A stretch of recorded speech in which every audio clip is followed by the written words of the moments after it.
Welcome back to the Wise Words Book Summary channel. Today we're diving into a fantastic book by Karl James that's all about transforming the way we talk. If you've ever struggled with making your conversations more effective or handling tough situations, this book is for you. Karl James' book provides incredible insights on how to make conversations work for you, whether it's in your professional life or personal relationships. By chatting openly and effectively with everyone, from co-workers to clients, you can solve problems and make things happen. We will be going step by step through Karl James's 10 essential elements for impactful conversations, followed by the application of these elements to real-life scenarios, such as job interviews. So stick around as we explore the key ideas and practical tips from Say It, Solve It, which is the book. Yeah, so part one then, the skills, timing and setting in conversations. Karl James stresses the significance of timing and setting in meaningful discussions beyond just scheduling. 30 minutes in the alert morning differs greatly from the end of the day, talks burdened by stress. Quality engagement matters more than mere minutes passed. Suitable conversation settings vary. Some thrive at a table, others on a sofa. Intentional choices about settings are crucial, involving energy and attention. To foster impactful conversations, ensure the right conditions of timing and setting with the following checklist. To facilitate conversations that truly matter, consider the following checklist to ensure the right conditions of time and space and establishment. And it makes it, like, just before I get into it, it does make a lot of sense that, like, you know, the goal is not just to deliver the message, you want to deliver it well, right? You actually want to get across, you want to open a conversation about whatever you're going to talk about. So it makes sense to consider the other variables that can impact the very delivery of your like the right time and place, right? You know, it's absolutely. There's always a bad time to probably deliver some bad news to somebody. You know, if they're already in like an absolute state or they're already angry, it's probably not a good idea to give them feedback that's unsolicited. Literally, yeah. So then the checklist for the right time and place. So, is the environment conducive to focus, free-form distractions? Is the setting quiet enough to hear each other without straining over the background noise? Does the atmosphere allow for a relaxed state, or does the location induce unnecessary tension? Can the conversation remain private without the risk of eavesdropping? Is there ample time allocated to cover the conversation fully, or is it unfairly compressed? Are both parties mentally present without underlying issues that might detract from the conversation? Does the physical barrier of a table facilitate or hinder the dialogue? Are both individuals in a state conducive to both talking and listening effectively, or are the adjustments needed for stress, hunger, or tiredness? Is there an agreement to minimize distractions by turning off or setting aside mobile phones?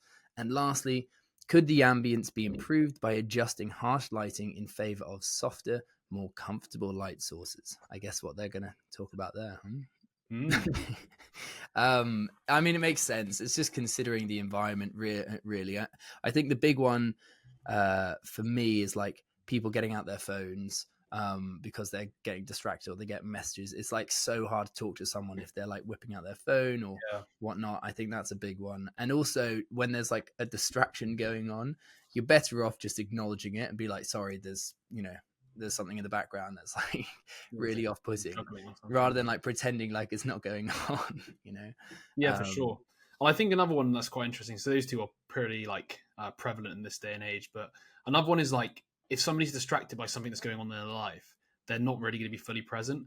I'm trying to think of the exact example, but there's been plenty of times where I've been really like preoccupied with something in my mind that's stressing me out, right? And I'm having a conversation with somebody else, and I just know I am not there. Yeah. So I'm glad maybe the conversation we're having was light or whatever, because if it was something deep that I am not present, and I'm sure everybody can sort of attest that in their lives. Like, if you've got something stressful in your life that's going on, you're going to be so preoccupied with that if somebody's talking to you about something that's like irrelevant, you kind of just go like, yeah. Like, yeah. Yes, I actually didn't hear any of that. What's going on, man? Do you want to I'm just thinking about the gym, so preoccupied. Yeah. Cool. So moving on from the right time and place, we're going to go straight into the 10 essential elements of impactful conversations. So at the core of any impactful conversation, there lies 10 essential skills. There are three things you should know about these 10 skills. Firstly, there's no particular order to them, except for the last one. Secondly, none of them will be new to you. And lastly, you already do some of them. And the point is you need to become aware of what it is you're doing and not doing. So, if you want to have better conversations, here are the 10 elements of impactful conversations that you must know. Number 1 is navigating. So, looking after the journey of a conversation to keep it purposeful, safe, and crucially with somebody. 2, listening. How to notice small things that other people might not. 3 is describing. How to help other people understand you, really understand you, that is.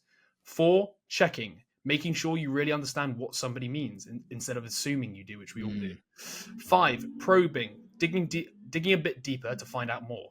6, balancing. Making sure you have the richest perspective possible and looking at things from both sides. 7 is pausing, so you create some time to think.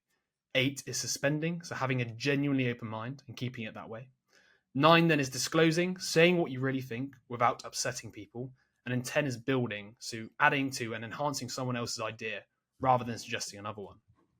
And it's funny because we all obviously use some of these elements. They're quite abstract, quite principle based, but like we obviously all use some of these things. Like when we listen to each other, we're using that. But he talks obviously here, and we will get into it. But like actual listening, which we've covered off many times before in these other communication books. Yeah, these. I mean, I'm sure most people who are listening to this would be like, "Oh, at least 5 of those you probably already do." Yeah. It's just doing them better and then adding in some of the other stuff. Yeah, exactly. So then let's get into the first one, navigating. So navigating is about awareness. It is about noticing what's happening in a conversation and acting on it. And in a conversation where there's plenty at stake, without navigation, you can easily and dangerously stray off course. Staying aware of the conversation we are having while we're having it isn't exactly rocket science. In a way, it's a simple idea, but for a lot of us, it can be really hard. It can be a really hard thing to do. Why? Because there are a lot of very human reasons not to. Powerful human reasons like emotions, desires, and habits. Let's take a look at some of the things we need to be aware of. So if you want to navigate a conversation like a pro, well, here are 5 essential things to stay aware of. Be aware of the time. If things drag on or if we don't spend enough time on something, use navigation to beat the clock. For instance, we said 15 minutes, but it's been 20. What now? And then another one, be aware of the location. So check where we are in the conversation. A good navigator knows our path. We're back, for example, we're back on money. We agreed to hold off until we knew more about the budget. Should we stick to that or talk about the vision? And then third, be aware of the direction. So at the start, make the purpose clear. As we go, remind everyone of our main goal. Steering back saves time and keeps us focused. I think that's a big one. Number 4, be aware of the emotional temperature. So notice if things get too heated or too cool. Suggest a break if tension arises. So for example, people are getting worked up, let's take a breather. Or if things are getting too cold, then try this. This feels too much like a spreadsheet. Can we spice it up a bit? I mean, I love spreadsheets, so I'd be fine with that. Sauce on it. Yeah. And then number 5, so be aware of the energy. If the room's vibe changes, speak up. Say something like, looks like fatigue's kicking in, let's take a quick break. And that is actually, I think that's like morale, basically. You want everyone to actually be attuned into the conversation that you're having. And as soon as people start to drift off, it's very difficult to get them back. I think it's good acknowledging that and stating it, 100%. I mean, as we're going to talk about it in a second anyway, but it's like making the invisible visible. Also everybody's kind of thinking maybe the morale is low, or maybe that, the conversation's been going on for too long, or they've gone off piste. It's just about being that person who guides the conversation, is aware of where you are, and also is aware that maybe you're straying down the lane. It kind of reminds me of the How to Have Impossible Conversations. It's like being aware of what the other person is arguing about and being aware of what you're arguing about and trying to find this like a path where you're both on the same path. It's like, oh, you're talking about this again, but we were talking about this. So let's like pause that over there and let's continue talking about what I was originally saying, and then we'll revisit that later or something. And it's amazing how often, if you think about a lot of conversations we have, because most of the time we don't need direction. We're just like, chatting with mates. We're just having a bit of fun, having a laugh. It doesn't need this level of like navigating. But when it comes to actually time pressured conversations, such as like in business or in a meeting, or maybe a tough conversation, you probably do need to make sure you are on the path. Like if you're even having like a chat in a relationship, let's just say, and you've got a problem with something, it's best to keep it on that rather than like going off into, oh, you did this time, or you did this that time, because that's taking it away from what the actual issue is, which is the thing that was brought up here. It's like, okay, it's kind of linked, but at the same time, let's pause that because we're talking about this over here. And it's amazing how often we get, sort of distracted in the conversation. Yeah. And we lose awareness of where we are. Like he says, we lose awareness of all these things. So like the time, the location, the direction, the emotional temperature. And I think the energy is a really huge one as well. Like, things are, people seem tired, like, let's just have a break and let's revisit this in 20 minutes or something. Like, it's, Yeah, we absolutely. did that at school. Can you imagine? Yeah, well, every lesson like 40 minutes long. It's like, oh, actually, hang on a second. You guys seem a bit like not energetic today. Let's just pause for like 5 minutes. You just go on your phones, or whatever. Then we'll come back and go again. Yeah. Yeah, no, exactly. And I think if there is a bit of a purpose to your conversation, then you do need to have that kind of awareness. And it's funny because he does say like it's a simple idea, but actually it can be quite hard, especially if like emotions get involved or there are other like external pressures, like you said, time or whatnot, because then you're thinking about something else. Or you get too involved and you can't step back and have like kind of meta perspective of being like, okay, are we on the right path at the moment? Considering all the different variables. So yeah, I think it is definitely a skill, and I think it's a skill that should be trained because for sure, you get a lot from it. Well, I think the point you just made there about the fact it's being simple, like a lot of things are very simple, such as like it's simple what it takes to become fit and healthy. Doesn't mean people do it. I feel like sometimes the simplicity almost makes people feel like they know it anyway, so they almost don't act on it because they know it. It's almost like, oh, this all makes sense. So of course you would, try and navigate a conversation, but they don't bother anyway because they feel like they know it, so they don't act on it. It's like, oh, of course it's simple, but simplicity is hard. It's like wasn't Bruce Lee the guy who just like trying to practice the same form of punching or whatever, like whatever. The simple is the hard almost to some extent because you trick yourself into thinking you already know something when you haven't even acted on it. Exactly. And I guess nearly every point in this book, I mean, like you were saying before, everyone kind of knows them. Most of us kind of do them. They're quite simple, but we've never actually given it a lot of thought. We don't see how it actually plays a part in the in our conversations, like kind of analyzing it and seeing, okay, actually maybe if I look into this, then this could help me benefit me a lot more. So then, moving on to the next chunk. So as you can see from the above examples, navigation isn't about control. It's about making visible what's invisible. It's good to recognize when you're exactly where you said you wanted to be and when you're not.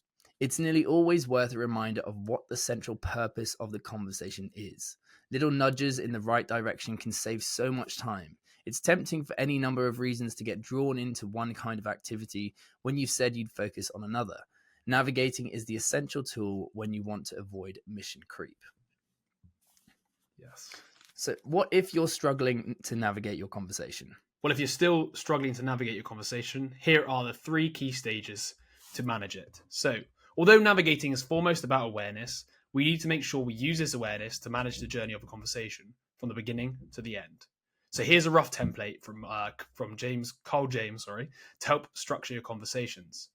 So at the beginning of the conversations is about agreeing 3 things.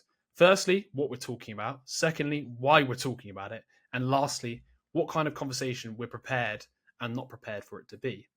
So, and then as you get into the body of a conversation, navigating turns out to be about gently steering the conversation to stay on track, adjusting as needed, and seizing opportunities along the way while avoiding risks. And then at the end of the conversation, or towards the end of the conversation, navigating becomes about making sure that everything's been covered, pulling together and summarizing the outcomes, learning from what's happened, and planning for the next time. And I think as a sort of 3-part or 3-stage to a conversation, or especially like a purposeful conversation, let's just say, like you wouldn't approach your friends in a pub or something with this, would you? Yeah. But it's, if you're going to have like a structured conversation about the potential goals of a business, the goals of your relationship, or like a problem you have, I think this is a good way of structuring it. So like what we're talking about, why we're talking about it, what this conversation is going to be and what it's not. I'm not putting you under the gun here. You're just like, you're going to come back to me with whatever you think. You don't have to go in too deep. Then steering it to make sure, obviously you're still talking about the same thing as you go along, and then reviewing, I guess, at the end to be like, this is what we covered, this is what we're going to do about it. It kind of does make sense. It's almost like it's quite a nice structure, actually. I do like that, and it makes a lot of sense that there's going to be different things to focus on at different stages of the conversation. But once again, training that skill, you're going to be able to observe all of them at the different stages. Yeah.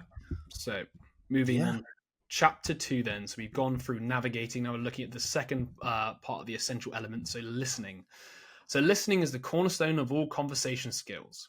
It enables us not to only understand the words, but also the context, the subtle shifts in tone, language, and pace, and passion that convey deeper meanings. So there's multiple types of listening. So first of all, you've got the most fundamental, which is listening to. So from childhood, we are taught to listen to authority figures like parents and teachers, and as adults to our colleagues and clients. This fundamental type of listening helps us gather facts and essential information. It involves being attentive to what is being said and interpreting the spoken words. Additionally, adept listeners pay attention to the silences between phrases, allowing for a more comprehensive understanding. So here are tips for improving the basic listening skills. First of all, this makes sense. Position yourself well. Ensure you have a clear view of the speaker without obstructions. Second, optimize your hearing. Stay close enough to hear clearly, especially in amplified settings like a bar or whatever. There, you're getting nice and close to that. Yeah. And then lastly, prepare physically and mentally. Ensure you're not distracted by basic needs or electronic devices. I mean, this is pretty self-explanatory stuff. But then we just had listening to. Now we get into the sort of next levels of listening, which I guess for me before I didn't really think about it in this sort of dimension. So you got listening for. So Dick Mullender, I hope that's how you say his name, is a police negotiator. He taught Karl James to get into the habit of listening forensically like a detective, listening for clues. You'll find it an incredibly revealing thing to do. Listen for the small things, little moments of hesitation, discomfort, the held breath, the slight catch in the voice, the unexpected mistakes. And again, all you have to do is notice these things out loud. As we refine our listening skills, we notice not just what is said, but how it's said. This includes picking up on emotions and other nonverbal cues, revealing a person's mood or frame of mind. It's like almost looking when somebody's like twisting their body away from you to sort of suggest they're like going to leave, you know? Yeah. So a couple of examples here. So your voice changed when you talked about your time in Asia. Or I noticed that you paused for a while before you answered that question. I wondered what you were thinking then. It's stuff like this, noticing these like changes of pace and changes of, I guess, volume. I guess just changes in general, right? Like it must convey something. Yeah. It's just, I guess, it's noticing outside of the context of just the words. Yeah. The rhythm, the flow, everything. Yeah. Exactly. So moving on to listening from. We're all subjective. We can only perceive the world through our own experience of it. And the truth is, we all start from different places. We have different filters that make us see the world through our own lenses or lens. So part of being a great listener is acknowledging that those differences are present and real and useful, fascinating even, and certainly eye-opening. So if you're working with someone who's different to you, older, younger, more or less experienced, an expert in maths or physics, a hardened battler through trade union negotiations, it doesn't matter what the difference is. You've got to be bold enough to acknowledge it, and you'll find yourself better positioned than ever to listen and learn well. And I quite like that point as well. It's not something we ever really think about as well, of like, where am I actually listening from? Because you are always listening from your perspectives or your models, etc. Right? You're always listening from a place where you almost assume a lot of things that they're saying anyway.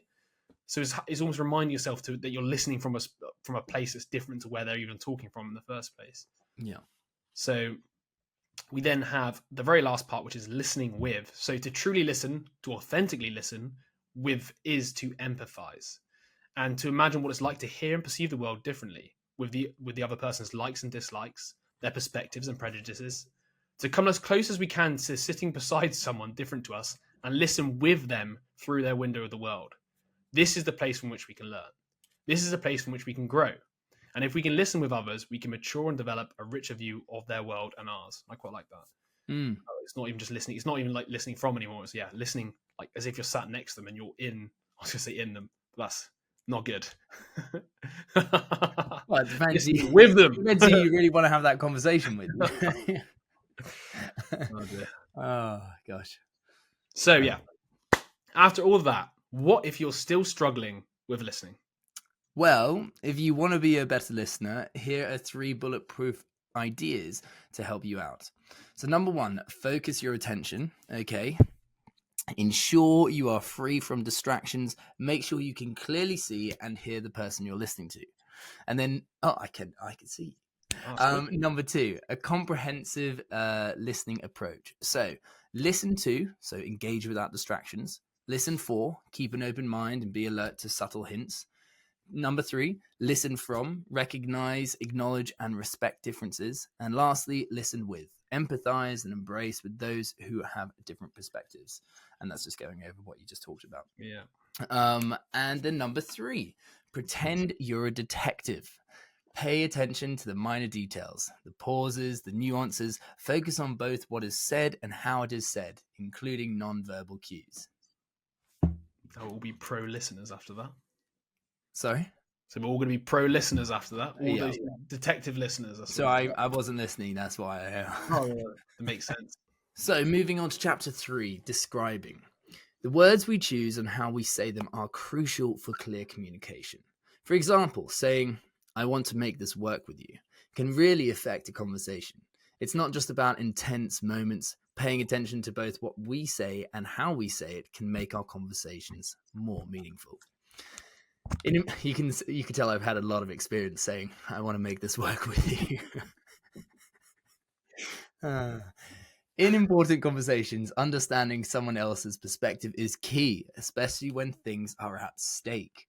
Recognizing differences is often tough, whether in work or daily life. Sometimes we need to describe experiences others haven't had, like a meeting in Shanghai or a research trip in rural England. How we describe these experiences can make others feel like they are there with us. I really like that point, actually. Starting to explain can feel daunting. Phrases like, I can't even begin to tell you how busy it's been, show how hard it is to put our experiences into words others understand. So if you want to wow with your words, then you need these 5 effective description techniques. Number 1, use examples. To clarify your point, use the phrase, for example. This approach provides a concise, trustworthy way to illustrate your point with real-life scenarios. Examples are more than just ideas, they are evidence. They add depth to your statements and serve as mini stories or case studies that substantiate your main points. Even if you can't think of one immediately, starting with, let me give you an example of what I mean, will help you find a relevant story. I use that all the time. For example, number 2, repetition for emphasis. When you find yourself struggling for words, repeating a phrase can enhance your message. This technique allows you to emphasize what you're saying, giving you a chance to deliver the same words with greater impact. A pause followed by a repeated phrase, especially if spoken softly or slowly, can be very powerful. And we kind of touched upon that in the PowerPoint, which actually isn't out yet, which I just realized. But you've got something to look forward to.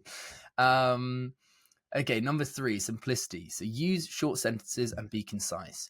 The more concise your wording, the clearer your point. Editing down your language not only makes your message easier to understand, but also shows thoughtful preparation. Number 4, choose your stronger verbs. Improve the impact of your descriptions by selecting more dynamic verbs. For instance, replace did with transformed, looked at with analyzed, and ask with interrogate. Elevating your verb choices can make your descriptions more compelling. And lastly, number 5, understand communication styles. Recognize the different ways people process information, such as visual. These individuals prefer to see things to understand, often using phrases like I see, or preferring to watch news rather than read it. And then there's the auditory people. They respond to what they hear, saying things like, that sounds good, and valuing discussions and spoken feedback. And lastly, kinesthetic. These people prefer tactile or physical interactions, using expressions like, let's move things on, or grasp the nettle to express urgency or understanding. I've never heard somebody say I've never heard someone, I really want someone to say it now. I might even adopt it. You know, grasp the nettle. grasp that nettle. You know? I'm gonna just throw in here. Like I like this book, but I just don't like this auditory, visual, kinesthetic thing. I think it's a load of crap. Because I honestly, we're all just such a mix. I sometimes say I see. I sometimes say, oh, that sounds good. You know, it's not like I ever stick to one. It's not because I prefer listening to. Do you know what I mean? It's like almost people have projected shit onto phrases that don't even exist. Yeah, no, I completely agree. And I remember being at uni, they were kind of saying that it's pretty much been disproved. It's Yeah, not well, really about whether you're an auditory or visual, because like yeah, you said, we are everything. It's yeah. just that different types of information require different kinds of learning, and Mm. some people, Sure, no, sure. I can understand that where some things maybe yeah, might be best explained through different means. yeah, The whole idea that somebody has a general preference for certain things. They yeah, might have a specific preference to learn maths in a certain way, but it doesn't mean like that means they're all visual forever exactly, for everything, exactly. Oh, jeez. Right. So, what did we just cover? We covered describing. So now we're moving on to chapter 4, which is checking. So, checking in during conversations can greatly enhance your relationship with the person you're speaking to by making them feel truly understood. It involves confirming that you're accurately grasped what the other person meant, not just what they said. So, before sharing a perspective, it's important to reflect their thoughts back to them. You might think this step is unnecessary and worry it might waste time. However, misunderstandings are common. We often only partially grasp what others mean, despite our best intentions. If everyone communicated clearly and listened attentively at all times, checking might not be needed. But that's not the world we live in. So by checking quickly and frequently, you actually save time because it prevents the need to revisit parts of the conversation later. It just makes sense as well. Yeah, Like not even just revisit parts, you might have to revisit the whole fucking yeah, conversation if literally. you just completely misunderstood and projected your own realities onto the conversation. Um, it's a really important part, actually, something I don't think people do enough. Like, oh, Mm. sorry, what did you mean by that? Or just do the classic technique of they say something and you mirror back exactly what they said with like an intonation at the end to show that as a question. But it makes sense, and it's also part of navigating, right? You want to check that you're literally going down this line, and you want to make sure that everyone is as well, and you're basically just 100%. getting clarity and calibrating a bit. For sure. Um, For no, sure. totally. So yeah, if you're struggling to stay connected in conversations, try these key check-in tips. So number 1 is resist the temptation to jump in with your opinion and instead first check you understand. It keeps you in close contact with what the other person means. Number 2, do it little and often. Make it a habit. The rewards will become clear. This can be as simple as saying some of the following phrases. So, right. So what you're saying is, second, let me just check I've got this right. And then 3, maybe like, so in other words. And then lastly, we got do it for them, not just for you. Focus on improving your understanding, but know that by doing so, your partner in conversation will become clearer on what they mean as well. It's just good points, isn't it? Like Yeah, that's one of the ones I think we don't, or I haven't seen done too well by a lot of people. To be honest, it's one of the ones I think people are missing the most is the checking. I think people it's the class. I'm obviously projecting. I don't actually know, but I think most people maybe are just scared to be wrong or scared to come across as stupid. So to ask a stupid question like "What do you mean by that?" Because the other person also thinks they're communicating clearly. I assume because everybody thinks they're communicating in a way that's clear. So I guess maybe you almost get a reservation as well because you're almost insulting them to some extent. Not really, but they might take it a wrong way if you're like, "What do you mean by that?" Be like, "Well, I thought I said it so clearly," Yeah. I think it's more in your head. It's more cautious. I mean, if someone was Yeah. to say that to me and be like, "So you've been saying this, right?" I'd be like, "Yeah." I probably wouldn't take it offensively, but I think a lot of the I time don't think I would either, but it's some people might. You never know, right? It just That's depends. true. No, This is in true. fact, it depends how you phrase it. Once again, like Yeah.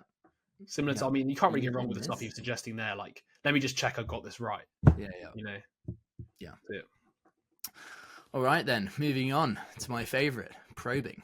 Oh, lovely. I mean, it's slightly different in this context, but probing in a conversation helps you get to the core of an issue by asking insightful questions. That's what I meant. That's what I was getting at. So if you want to discover the key to digging deeper in a conversation, then you're in luck because there are 4 easy to use probing techniques. I only know the one. Use your fist. Number 1, utilizing the different types of questions. Closed questions. These encourage concise answers, sometimes just yes or no. They can help kickstart conversations with shy people, drill down to specifics, or follow a trail of information to conclusions. Examples include, are you a sports fan? Where were you born? Well, that doesn't make actually any sense. Where were you born? It's not really a yes, no question, but okay. And when's your birthday? Same thing.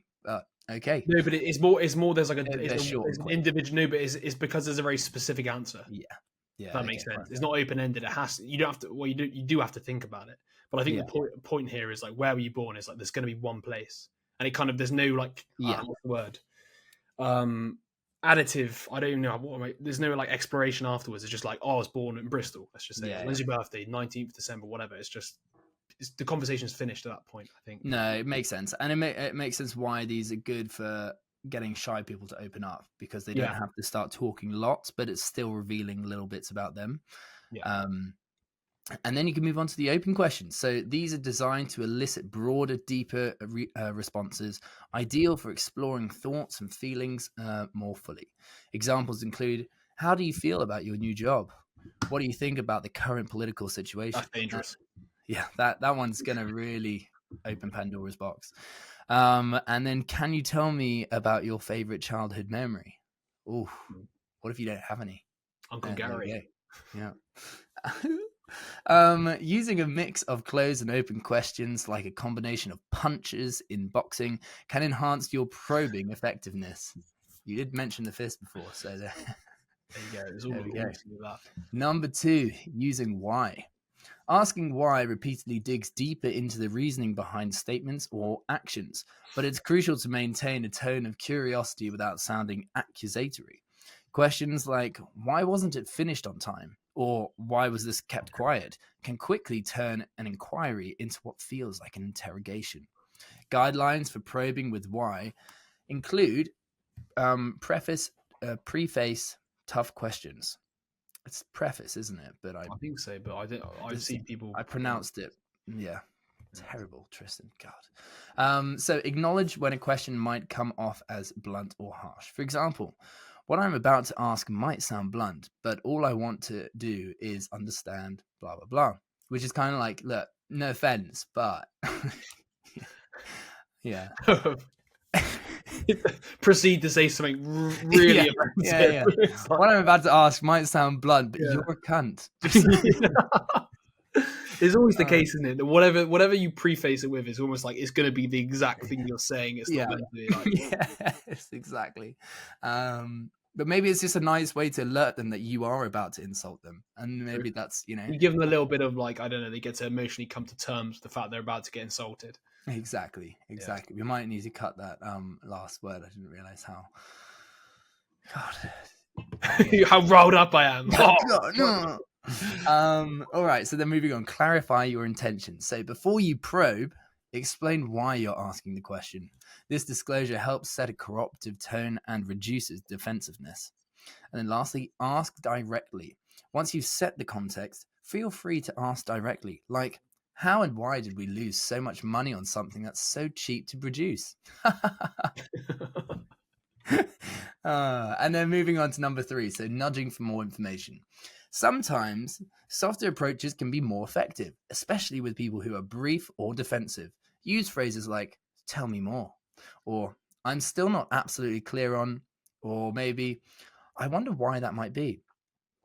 And then lastly, number 4, using really for depth.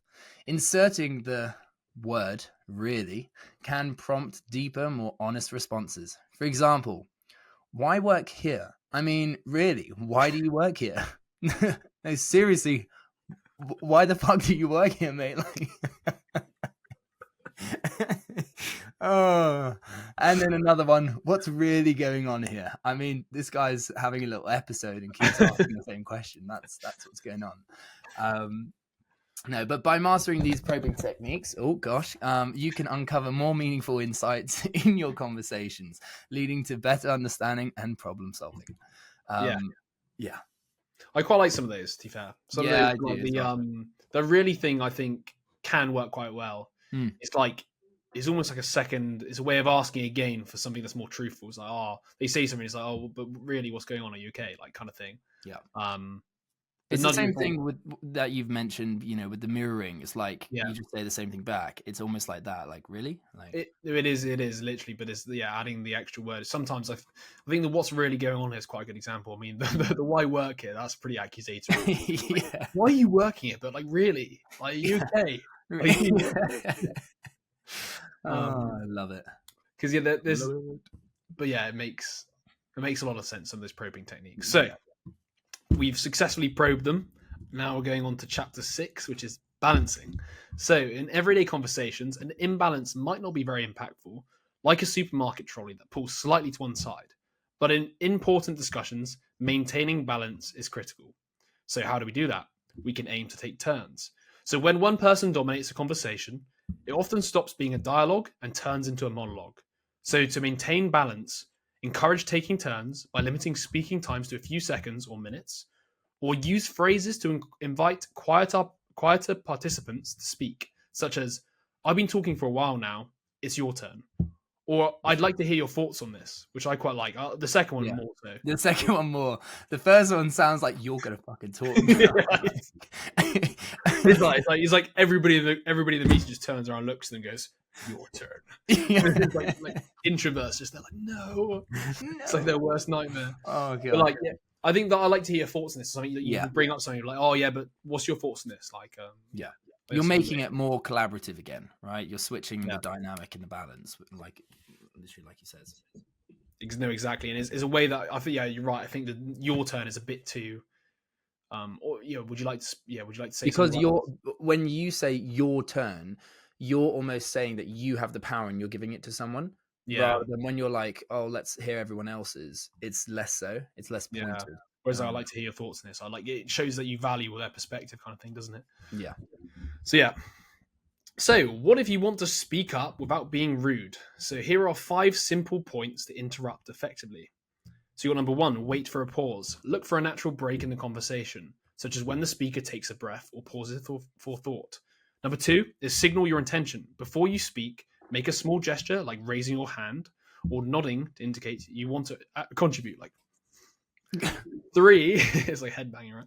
3, acknowledge the interruption. Politely acknowledge that you are interrupting. For example, I know I'm jumping in here, but I think I have something important to add.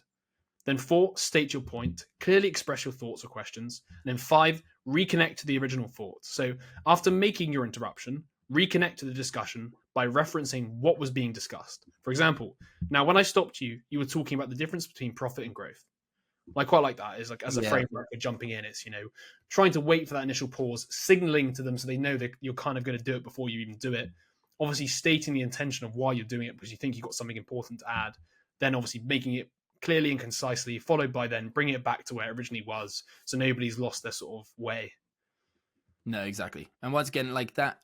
I mean, it all comes back, all of these things tie in navigating. If you're aware of like, okay, look, I took you on a bit of a tangent, but I thought it was quite important.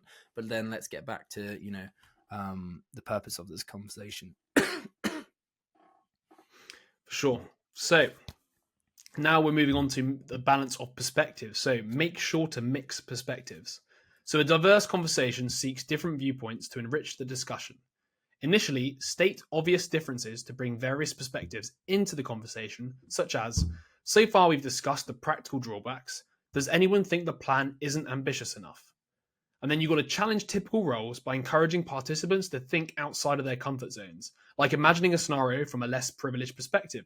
And this reminds me of How to Have Impossible Conversations. What's the word for it?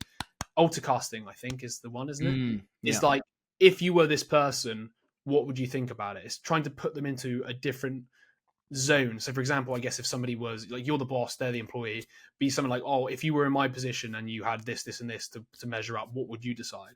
To kind of almost like force empathy upon somebody. Exactly. To from a different role. Yeah, you can think about it from a different perspective. Absolutely. But what would you do if someone's perspective has more weight in a conversation? Like, for example, someone's boss. Yeah, that's good because Karl James actually has a really easy strategy. So, okay. As we all know, with any group, there will be differences in status due to experience, age, or job roles that can skew a conversation. So to manage these differences, there are 2 approaches. The first one is to acknowledge the imbalance openly. So, for example, you're obviously much more informed on this than I am. And then you can counterbalance, for example, if you're in the position of higher status, by saying or by inviting input from those with less apparent status, such as an example of, I'm happy for you to lead on this, but let me offer an outsider's perspective. So you're giving somebody the ability, or an underling, underling's probably the wrong word, but somebody who's below you in the hierarchy of the subordinate slave. I'm happy for you to lead on this, but let me offer an outsider's perspective. It's like a nicer way of bringing down your perspective as a boss to somebody who's maybe providing something, and also giving them a little bit of feedback in a way that's not like that's wrong. It's like, Yeah. let me just offer some perspective outside. Absolutely. Yeah. And I think it sets a good role model, like especially if someone does have a bit more like, power or status, whatnot, to be able to do that. I think Yeah. I think it's very good for collaborating and actually like having like a conducive environment for conversations. For sure. Because So, yeah. so by following these steps we just covered, you can ensure that your conversations will be balanced, inclusive, and most of all productive. Oh. Well, then moving on to chapter 7. Pausing. Pausing seems simple. It's just stopping talking for a moment and allowing silence. That's all it is.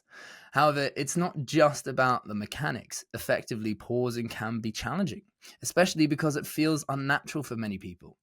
In cultures where constant talking is seen as making progress, silence can feel particularly awkward. But why pause? Pausing is beneficial when the conversation is tense or the stakes are high. It prevents you from saying something you might regret. How often have you wished you thought more before speaking? Pausing gives you that crucial thinking space. So, how to introduce a pause? To make pausing less awkward, you can explicitly set the stage for it. Here are some simple phrases to smoothly introduce a pause. So, for example, hold on for a moment. I'm just thinking.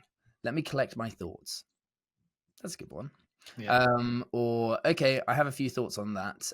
Give me a moment. Or lastly, interesting question. Can I take just a second or two? I want to give you a helpful answer. It's funny because we assume that like people would judge us if we just can, if we pause or whatnot, or actually try to think about what we're saying. It really And depends on the scenario, doesn't it? yeah, it really does. Because if you're in like an interview, for example, you're almost expected to think and like reflect to something, or like a therapy session, right? They're Yeah. not going to just jump in. But if you're like in a one-on-one conversation, maybe at a bar or a pub, and you've asked something that's pretty obvious, and they've just paused, you'd probably be like, "Whoa, why is this guy taking Yeah. so long?" But it's funny because I think people like to be seen as like quick on their feet, that they can answer quite quickly. And it's like a proxy for being intelligent or whatnot. But actually, almost the opposite is true, right? Someone who actually thinks before they speak. You only get a And balanced perspective, I guess, by reflecting for a long time on both what you like, the first thing you think, and then maybe some sort of caveats to the first thought, right? Exactly. I guess you just don't want to pause for too long because then you might actually Come across as make the special, person right? forget about what you're talking about. No, but by using these phrases, you give yourself permission to think and ensure that others understand why you're pausing. And that's actually a good point, explaining why you're pausing, Yeah. not just like you just pause for ages and not No, I like the one especially about giving a good answer. It's like that's a great question. I haven't really considered that before. Let me just Yeah, like think about it before I give I want to give you something that's actually useful, something that's actually interesting. So let me think. absolutely. Yeah, so good points there. So then managing the urge to fill silence. During a pause, especially after making a significant point or asking a question, resist the urge to keep talking. Here's a few different impulses that cause you to fill the silence. Variation 1, you might feel the need to clarify your point further. Variation 2, you may start doubting your statement and begin adding conditions or caveats. Variation 3, you could attempt to rephrase your statement for clarity. And variation 4, if there's no immediate response, you might want to simplify your question to make it easier to answer. And actually, those are all really good because I suffer from that. I do that so much. As soon as I like say something and I don't hear something back, I like go on to try and justify it or explain it in even more detail. Yeah, I really like those. So instead of giving in to these urges, if the silence is deafening, you can use these filler sentences to fill the silence while you wait for someone else to reply. So take your time, just take a minute to think about it, or there's no rush. And by effectively using pauses, you allow space for thoughtful responses and deeper engagement in conversations. Yeah. You can see that links in with the probing a little bit as well, like the stuff like what's really going on here, and then allowing them to pause to like have like a deeper reflection. Yeah. You've almost, it's a bit like the whole classic when you first meet somebody, it's like, how are you? Good. How are you? It's like there's no thought involved there. It's like, and then if somebody goes back to you, but actually, how are you? You've kind of then broken out of their or like, but like for example, or maybe even really, how are you? You've kind of broken out of that mold of the classic response, and then they actually have to think more to provide something that actually might give more insight into how their life's actually going. Because the whole, how are you, good, how are you kind of thing, it's so rote, so repetitive. In French, they have exactly the same. It's like ça va, ça va, ça va. Like it literally just means the same things. Like how are you, good, good, how are you? And there's never like I'm yet to meet somebody who's done something actually like, I was gonna say interesting. Sounds really bad, but like actually something different to that. It's very much just. But I wonder whether also that's like a formality to, if you break it too much, people might look at you and be like, "This guy's a freak." If you come back with something weird to the question. But I do like the idea of saying it again, like, "How are you? Good, yeah, good. How are you?" And then it's like, "But really, how are you actually doing?" Because I heard something about this and this.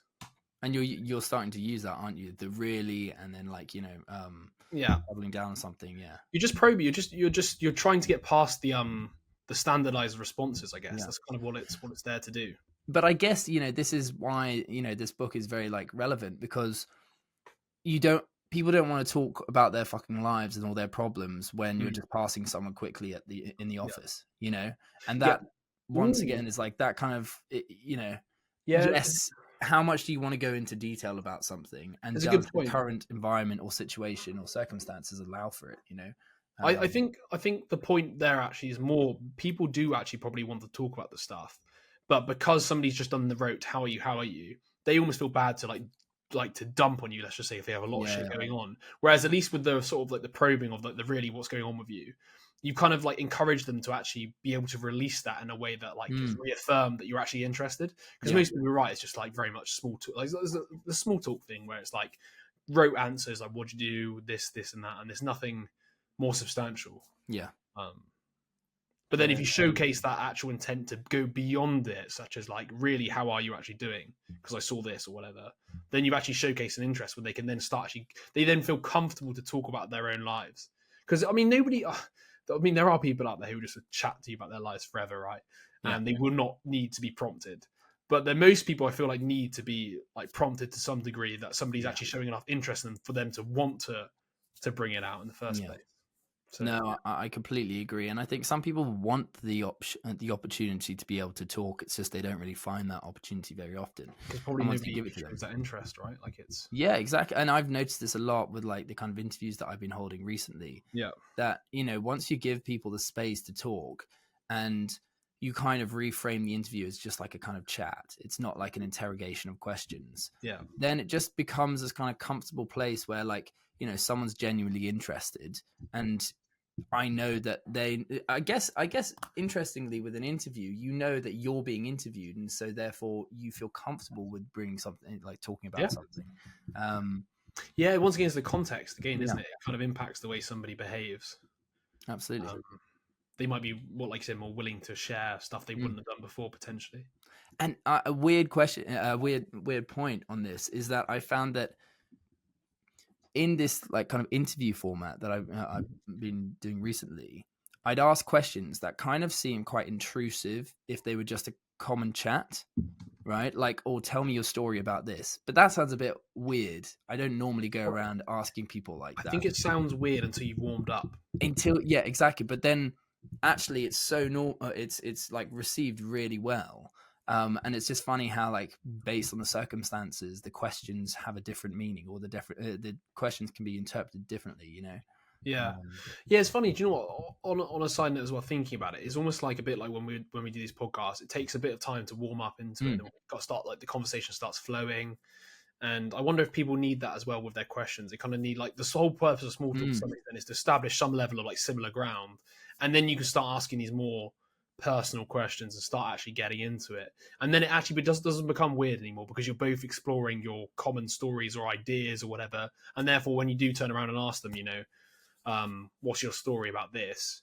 They're going to be way more inclined because you've already showcased you just showcased interest in the person enough for them to be like, well, this person actually wants to hear it. I feel like I'm not being judged, which I think is one of the most important parts. Because if you just came out with a story right away, unless you've not got the social like IQ, most people are reserved because they realize this person probably doesn't want to hear it unless they actually showcase that they want to hear it or signal to me that they want to hear it. And then I feel comfortable saying it. Otherwise I won't. Exactly. No, I agree. So yeah, in fact, funny enough, on that, because we're talking about judgment, so chapter 8 is about suspending. So it's human nature to form quick judgments, especially when time is short. We're wired to categorize and move on quickly, a trait deeply embedded in our instincts, much like the simple binary actions of a digital interaction like a like or dislike, good or bad, will work or won't work. However, this instinct can oversimplify complex situations and close off innovative solutions. So, how do you suspend judgment? Well, the first thing you can do is bracketing. So, bracketing is a psychological technique where you recognize your instinctive judgments but set them aside.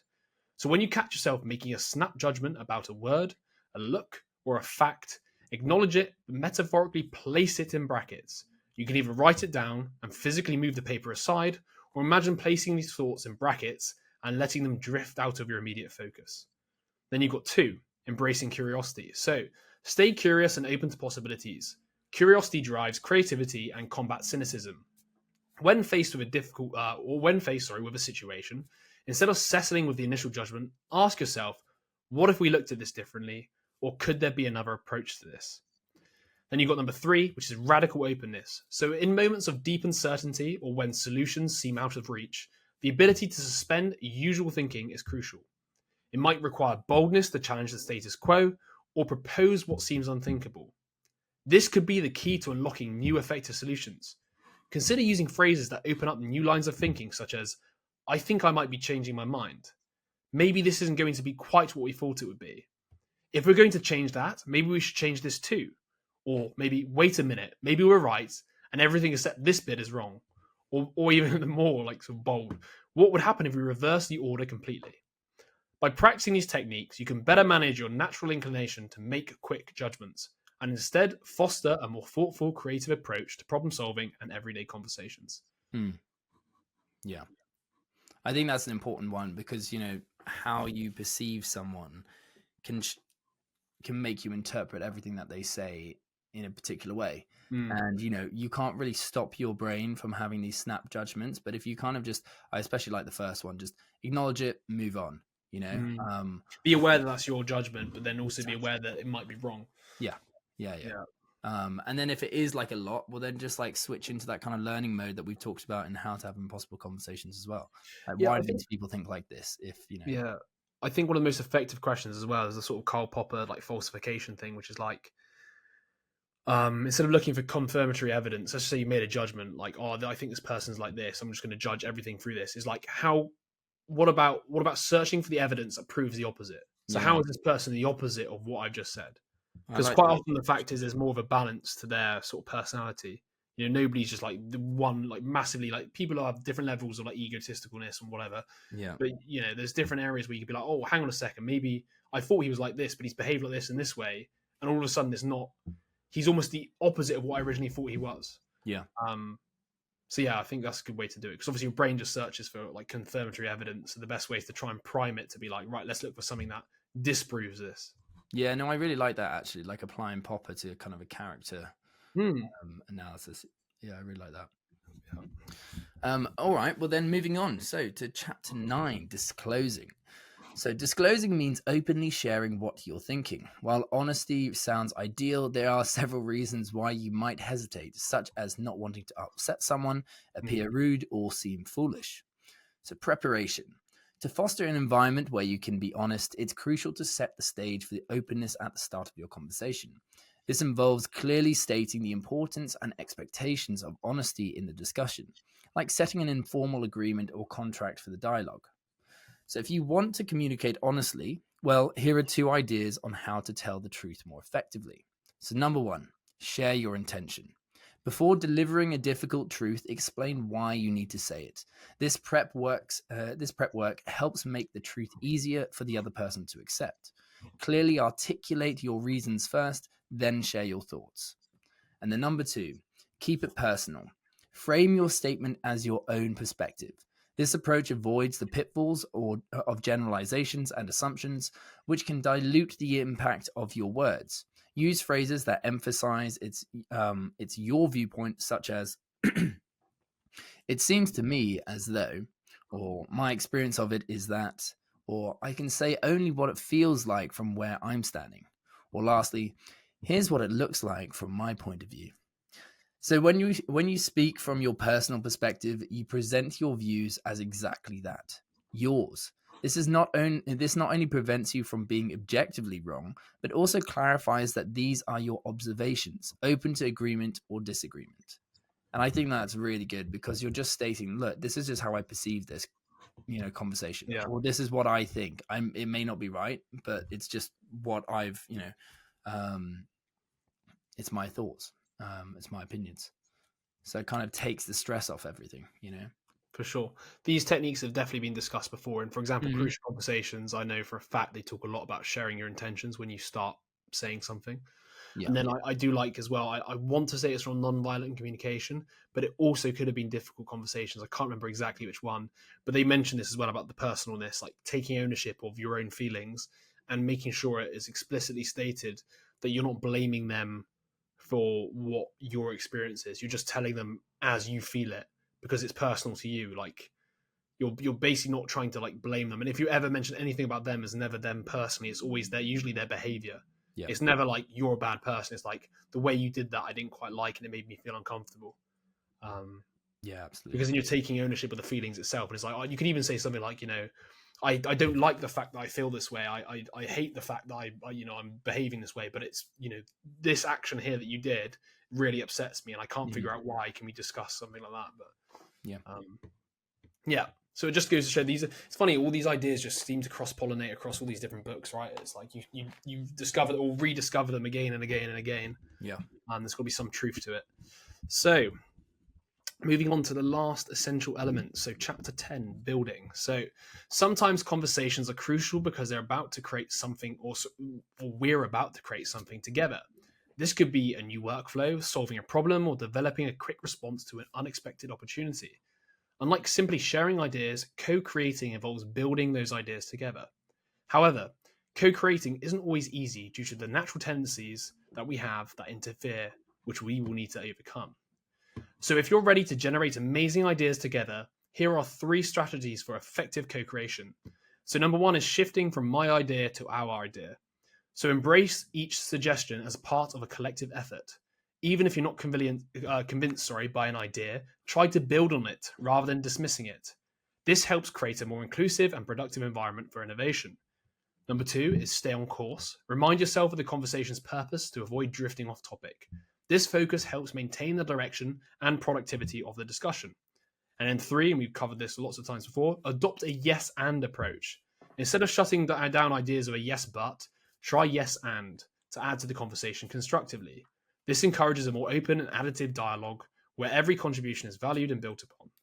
So by addressing these challenges and adopting these strategies, you can more effectively co-create in your conversations, leading to a richer and more meaningful outcome. So yeah, I mean, we've covered some of these before. Like, I like the shift from my idea to our idea. I like the giving ownership to the collective rather than the individual.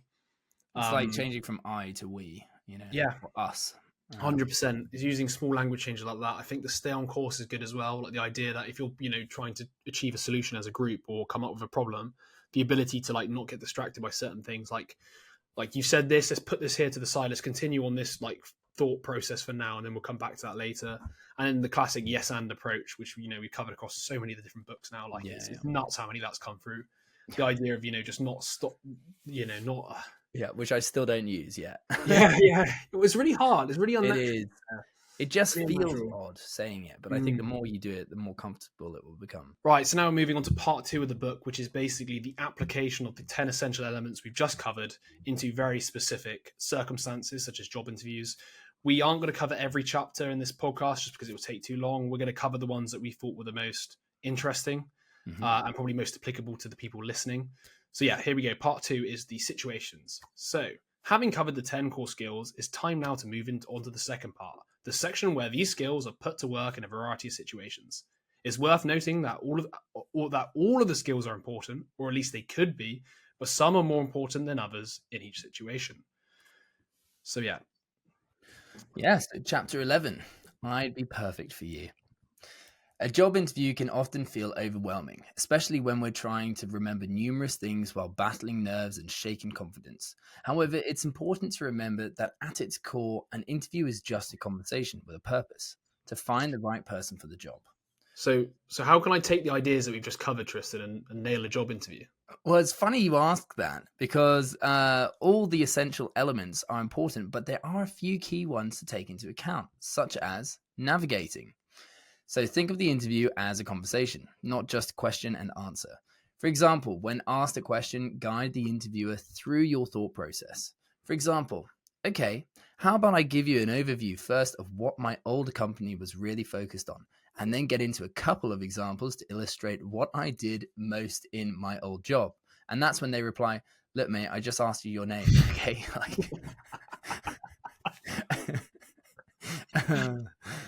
This Try approach, hard.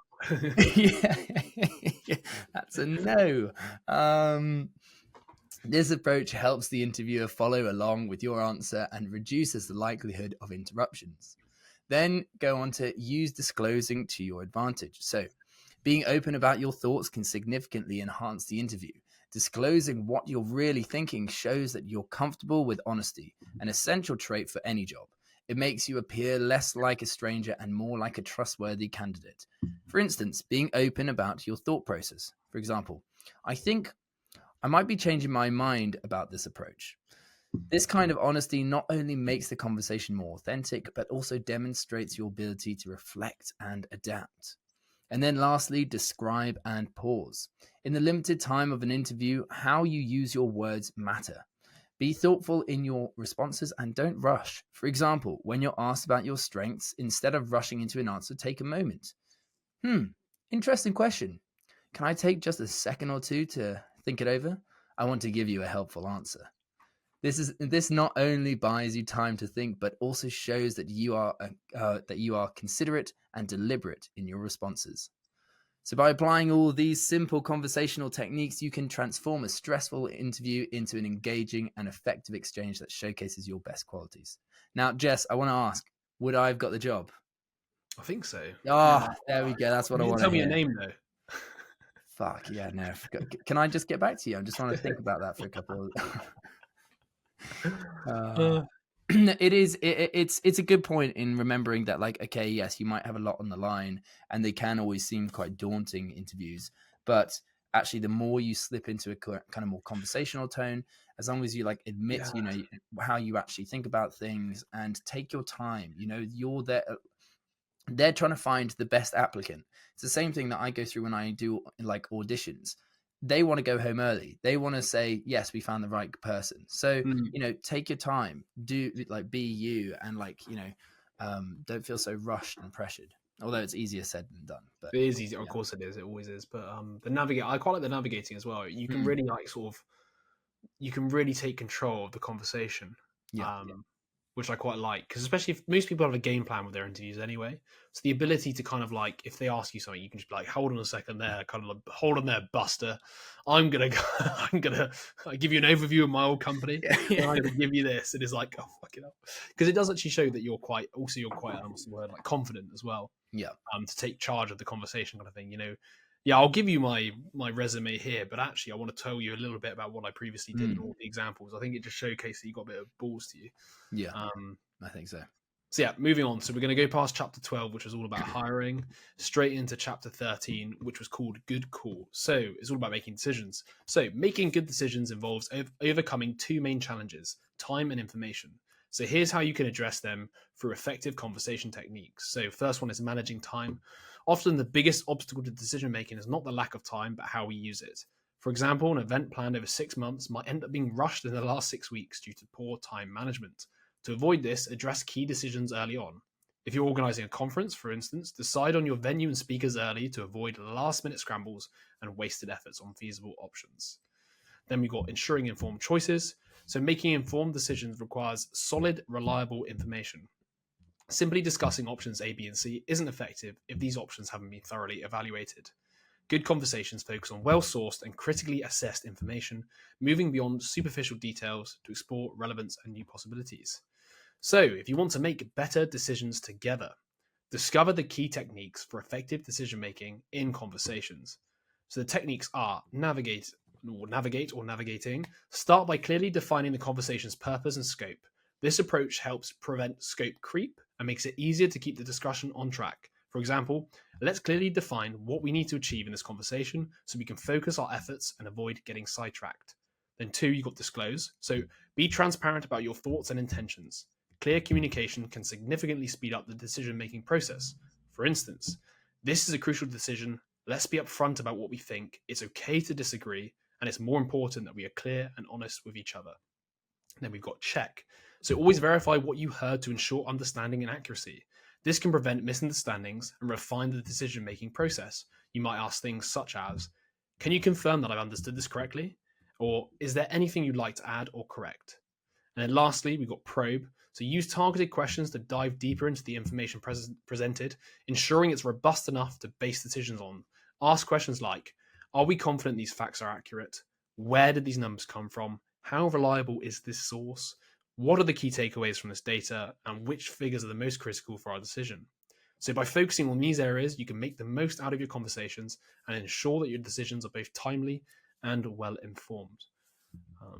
It does just make sense, doesn't it, to sort of once again with that sort of stuff, you do have to take control, navigate, and make sure you're not sidetracked. You want to disclose and, if anything, suspend judgment to some extent, because you want to really promote that idea of let's all be honest with each other. If you think something's a crap idea, just tell us it's a crap idea. Let's and especially with the probing, when we're going into if you're making a decision based on some facts or some data, really be honest. If you think that source is crap, say it. You want to make the best decision possible, so you kind of want that as the collective goal, I guess, to be honest. And I guess you can bring in a bit of balancing as well, especially if you're asking I'm the boss, but I want to hear your opinion on this. Yeah. It makes sense. And you can start to see how all these skills kind of, take form in different kind of contexts. So this and decision making, and in the previous one of interviews. So then moving on to chapter 14. So just a couple of thoughts for you. So feedback is crucial for personal and professional growth, yet it can be challenging due to several barriers, such as busy schedules and the tendency to only give feedback when things go wrong. Here's how to conduct effective feedback conversations. So, number 1, navigate the conversation. Create a safe environment for feedback. It's essential to be aware of the sensitivity of feedback discussions, which often involve criticism. Start by setting clear expectations about the conversation's nature, helping both parties feel prepared and secure. This approach ensures that the conversation remains productive even when discussing difficult topics. Then you want to move on to disclosing honestly. So, transparency is key in feedback sessions. It's not just about pointing out what needs improvement, it's also about expressing how certain behaviors or outcomes make you feel. Use personal disclosures to foster an open dialogue. For example, I felt relieved when you took the initiative on that project, or I'm concerned about how this mistake could affect our team's performance. I think that one's a big one, disclosing honesty, really being and once again, going back to disclosing your kind of intentions and things like that. I'm not going to, try and offend, but I just want to be honest about something. Yeah. And then moving on, so describe with precision. So the language you choose can significantly impact how feedback is received. Be precise and specific in your description to avoid misunderstandings. Focus on particular instances rather than generalizing. So for example, during last week's presentation, I noticed you struggled with the Q&A session. Let's talk about how we can prepare better next time. And then moving on, so listen, suspend, and check. So listen actively and keep an open mind. Avoid letting past experiences color your perceptions of the current situation. Suspend any preconceived notions and check to ensure you've understood the other person's perspective accurately. So for example, when you mentioned feeling overwhelmed, were you referring to the new software tools? Do we need to look into additional training? You idiot. Yes, no, but the listening is an essential element, which is insulting. Yeah. Yeah, it really hammers it home. If you want them to take it on board, you've got to give it with a bit of force. And then lastly, reflect on the conversation. So at the end of a feedback session, it's beneficial to reflect on how the conversation went. This can help both parties understand the effectiveness of the feedback and improve future discussions. Ask each other, how did this conversation feel for you? Is there anything we could do differently next time to make it more constructive? By integrating these practices, you can transform feedback conversations from daunting tasks into opportunities for more meaningful growth and learning. And I think that last one, when you generally are asking, how did this conversation go? How can we improve? The more you give feedback, the more someone is willing to receive it because they Yeah, feel comfortable. The first time you do it, it can be a bit jarring. It can almost seem like, oh, wow, this is just like, someone's just insulting. But as long as it's like critical feedback, then and you take it on board, and if you start to integrate it, then you start to see the benefit of that, and you start to be much more open to receiving feedback, and a lot less defensive. for sure. I feel like the first time, like you said, the first time anybody gives you feedback, because you haven't developed that relationship, I guess if it's the first time they've ever done it, it might be a bit like, oh, what the hell is this person doing all of a sudden? But like you said, if you do it more and more and you showcase that actually the intention behind it is collaborative growth, and you're willing to also take feedback yourself in that instance, then it can become a very rewarding sort of practice you do. Absolutely. Cool. So I think we're going to move on to the last chapter, which is chapter 20. But there's other things. So, for example, if you are interested in picking up the book, the other chapters include stuff like chapter 15, which is Imagine This, is all about business innovation, sort of collaboration of ideas. Chapter 16, so When Yes Isn't an Option, that's all about delivering bad news. You've got chapter 17, we're all in this together, for fostering a sense of involvement and generating ideas, so similar to the other one. Chapter 18 is Cancel Everything, so this is to do with crisis situations, so how to handle a crisis. Chapter 19 is That Special Someone, and it's not your partner, it's your boss, so how to deal with your boss. And then chapter 20, which we're going to cover now, is The Customer is King or Queen. So, conversation as great service. Customer service is fundamental to any business, whether you're serving food or supplying products globally. The quality of interaction between service providers and customers is crucial and often sets businesses apart. Want to keep your customers happy? Discover the key strategies for customer service conversations. So, start with navigate and describe. Effective communication is essential in customer service. Start by clearly setting the conversation's purpose, which shows the customer you value the interaction and are committed to resolving any issues. For example, you might say, I want to explain exactly what's been happening so you at least know what's going on. Then we can choose what the best plan of action is from there. Yes? This approach not only clarifies the intent, but also invites the customer to join in on the problem solving, transforming potential feelings of isolation into partnership. Then you've got be clear and concise. So when delivering the information to the customer, especially in tricky situations, be direct and detailed, yet concise. This helps illuminate the issue for the customer, preventing them from feeling left in the dark. Here's how you might approach it. Let me give you the full context quickly so you can see the whole picture clearly. Then you've got engage and include the customer. So great customer service is a collaborative effort. So avoid defaulting to vague reassurances and instead engage the customer in the decision-making process. Use inclusive language and offer choices. 1, let's decide together how to move forward. 2, change your language from I to we. And 3, here are some options we should consider or we could consider. What do you think? Then you've got disclose honestly. So customers appreciate transparency, especially during service recovery. So being open about the situation helps build trust. You might say, can I be really straight with you about what's happening? Then you've got listen, suspend, and check. So once again, you've got all these elements coming together. Mm-hmm. So truly listen to the customer with an open mind, setting aside your own assumptions, confirm understanding to ensure you're addressing the right issues. So to make sure I've got it right, you're feeling this because blah, blah, blah, blah. Then probe, but with sensitivity. Ask probing questions based on the customer's responses to dig deeper into their concerns and preferences. For example, so tell me why you really feel like that about it. Or what is it that gives you that shiver you mentioned? Or when you say beautiful, what do you mean? These strategies help maintain a productive dialogue, enhancing the customer's experience and potentially turning a challenging interaction into a positive one. And I thought that was quite a good one because it's actually, when I was making the notes as well, not only was I thinking, how could I use this potentially for Slidify, I was also thinking it's quite good for just like conflict resolution with anybody. Yeah. The idea of navigating to be like, this is the honest truth, this is what happened, let's figure out what we can do about it. So instead of like focusing maybe on like the classic blame game, like what's, who's done what in the past, it's kind of like let's navigate this conversation by thinking about what we can do to solve whatever this issue is we've got between us. I think it's quite a good way. And it really ties in a lot of those skills. Good. Exactly. And I think the very last chapter, next slide please, was all about giving presentations, which we've done a lot of recently, so we're going to skip that over. But that's Say It, Solve It by Karl James. Yeah. Good book. Yeah. Good book. it covers a lot of a lot of previous ground we've already covered before, but I feel like it's got a nice, easy to understand framework. It's probably one of the more simple books, but at the same time, as we discussed earlier, simple doesn't make it simple to implement. Let's put it that way. Yes. There's a lot of depth to these very simple techniques. Yeah, it was a good book, and there's plenty of, like, as you can see from the actual application of these ideas that we just covered in part 2, there are plenty use cases or different, like, mixings of all these ideas that come together in the end to create a great conversation or an impactful conversation. Yeah, absolutely. And it's funny how, like, these simple skills, things that we already do, can make up such a good, effective conversation.